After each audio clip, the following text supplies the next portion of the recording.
So thus concludes another game.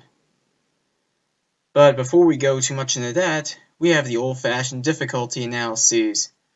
As I said in my last video, I was going to have multiple difficulty ratings. I've decided I will have one for the stage and one for each boss that we have encountered. So first up is the stage. The stage portion of this level gets a 4 out of 10. The first section of the level is a cakewalk, very easy. The second part, though, is tough because of the weird stage mechanics, the stairs mechanics that I discussed back in the first level. And it really comes to haunt you. Not only that, but those spikes that try to scare you at the end. So that's where all those extra points come in. And then we get to the boss rush, which is the huge highlight of this. First up, Slogra. Slogra gets a 9 out of 10. This fucking douchebag is random as fuck. The main problem with him is not only are his attacks very varied, but in addition to that, his hitbox is just unbelievable. Like, I can't believe how awful that hitbox is, especially when it gets to the second phase. It all adds up to his randomness, too. The only reason I give him a 9 instead of a 10, though, is just for the first phase.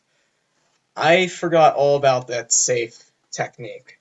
For the first phase, as long as you're ducking, his spear cannot hit you, and it's random if he gets his spear out or not. So, me having discovered that technique helped me out a lot on that first phase. The second phase, I have no control over. That is just pure luck.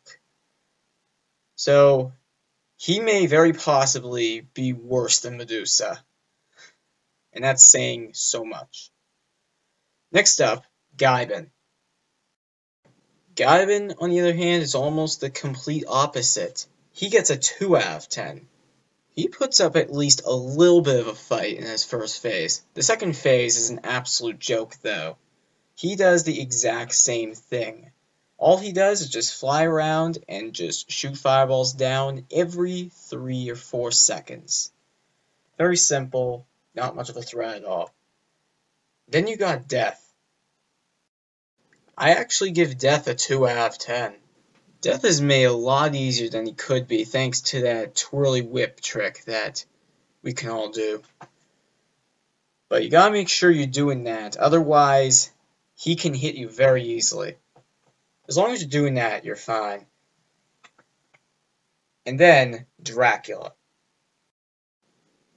Drac gets an 8 out of 10. Quite an upgrade from the last 2 games, if you ask me. The main thing that makes me want to give him an 8 is just for that fucking homing fireball. It's random where it goes. Sometimes I want that thing off the screen. In fact, all I ever want is that fucking thing to be off screen, but no guarantees. That thing is random where it flies. Sometimes there can be 2 of those fucking fireballs on screen at once, and there's nothing you can do but just pray to hell they do not hit you. The third phase is no breeze either.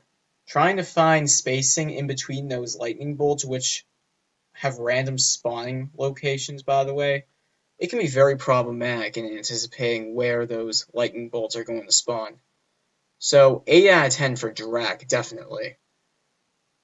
And overall, I was quite surprised at how fast this project actually went through. This was quite a new taste for me. It was a little bit of fun. For my personal opinion, my favorite stage to perfect speedrun was probably stage 9. It was very easy, but there wasn't much in the way other than Zapbat. But that's about it. And now, time for our ending. Enjoy!